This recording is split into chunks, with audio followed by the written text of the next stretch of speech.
Thank you देवा भाऊ. Welcome. वा सिस्टर वा. आता ना तुझ्या हातचा कडक चहा मिळाला ना तर मजाच येईल. लगेच करते. आमच्यासाठी पण कर. हो.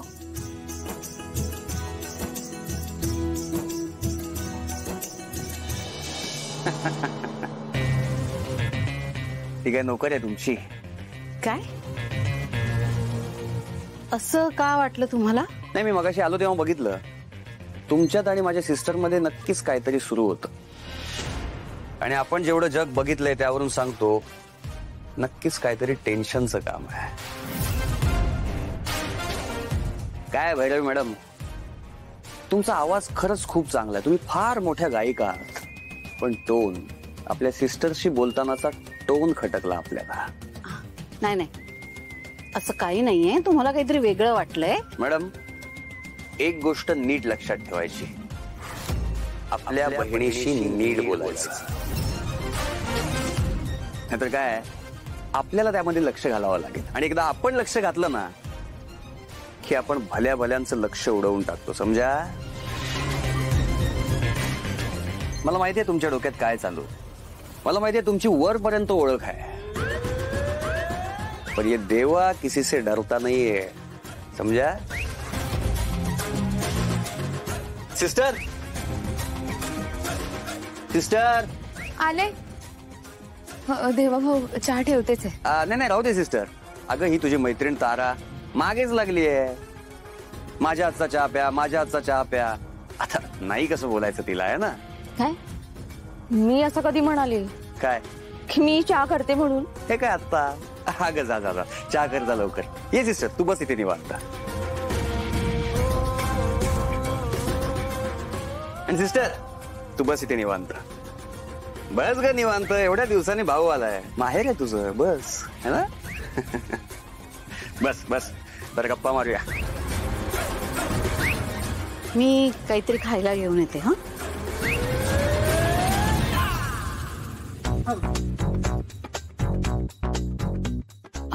अरे बबलू, तू इथे जेवून आलायस ना? फोकस मिळेल माझी. बसा, आले. सावली, देवाने जरी काही म्हटलं असलं तरी मी जे सांगितलंय ते विसरायचं नाही. तुला इथं आणण्यामागे माझा एकच हेतू होता. गेले कित्येक दिवस तुझ्याशी नीट बोलता आलं नाहीये. तू रियाज करतेस की नाही ते मला कळत नव्हतं. ते आता कळलं, काय दिवे लावतीस ते.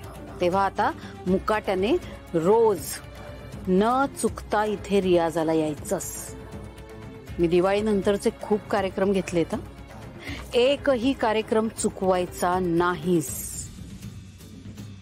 तिकडे मेंदळ्यांकडे जाऊन तारावर ऑर्डर सोडत नको जाऊस.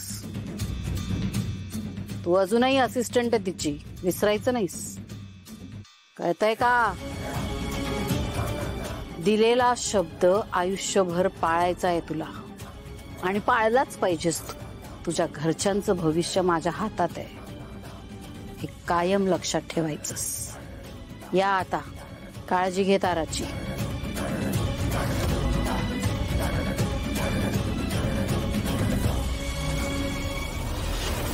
मॅडम, मला मान्य आहे ते जे काही वागलेत त्यासाठी आपण कोणीच त्यांना माफ नाही करू शकत.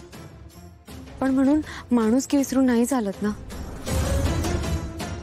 रस्त्यावरच्या अनोळखी माणसाला सुद्धा आपण मदत करतोच की. मग हे तर आपले धीर आहेत. सॉरी,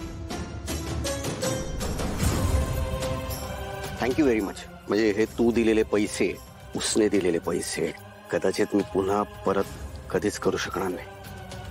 कारण हे प्रेम, हे पैसे त्या लायकीचं नाही मी आता. आणि काय ना, हे तू दिलेले पैसे आणि हे मी माझ्या कष्टाने कमवलेले पैसे, आत्ता तर कुठे स्वाभिमान जागा झाला. तुझ्याकडनं हे पैसे घेतले तर कदाचित तो पुन्हा. सो हे मी माझ्याकडे ठेवतो आणि तुझे हे उसने दिलेले पैसे तुला परत. Thank you very much. तारा, त्या दिवशी मी जे काही वागलो तुझ्याशी त्याबद्दल सॉरी, माफ कर मला.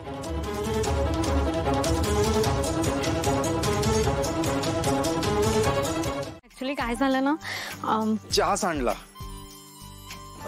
हा ती नाश्ता करत होती ना तेव्हा चहा सांडला. चुकून.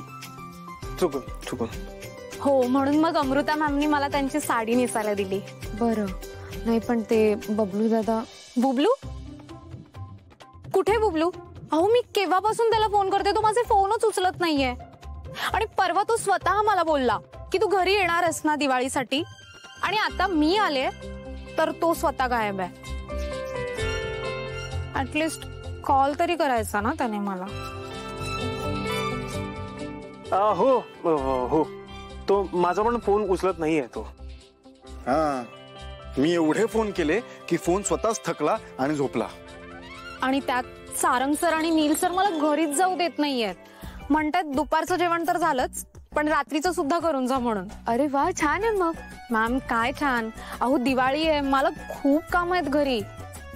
त्यात मला सारंग सर आणि नील सर सोडतच नाहीयेत. मग तेच तर, सारंग सर आणि नील सर एवढा आग्रह करताय, मग थांबा ना. एक मिनिट, मी आलेच.